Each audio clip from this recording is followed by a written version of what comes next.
काँग्रेसचे 10 नगरसेवक एमआयएम मध्ये दाखल झाले. ते अशोक चव्हाणांची खेळी मानल्या जाते. आपली याकडे कसं? अशोक चव्हाणांना हिरवा भाजप करायचा आहे आणि जनता देखील ओळखून आहे की एम कोणाच्या इशाऱ्यावर चालली आहे, कोण त्यांच्या पाठीमागं पाठबळ देते आहे, हे मी सांगण्याची गरज नाही. देगलूर नाका भागातून अनेक सहकाऱ्यांचे मला फोन आले. हमारे इधर भी अभी हरा भाजप बढ़ रहा है.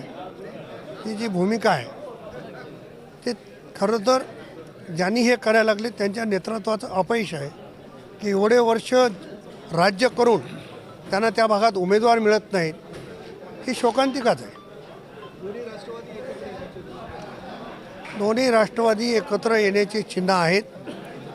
परवाही आमच्या बैठकीमध्ये पक्षश्रेष्ठींनी सूचना दिलेली आहे आणि स्थानिक स्तरावर कमल किशोर कदम साहेब असतील, डॉक्टर सुनीलजी कदम असतील, यांच्याशी आमची चर्चा झाली आणि बहुतेक आमची दोघं जण आम्ही एकत्र येऊ.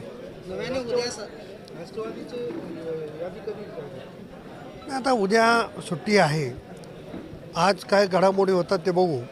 आम्ही उद्या आमची तयारी आहे, पण आम्ही उद्या जाहीर करण्याच्या मनस्थितीत आहोत. नाही, आज आमची शिवसेनेच्या सोबत बैठक होईल.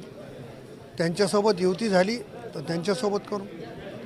आमचे अध्यक्ष वंचितच्या मंडळीला जाऊन भेटले.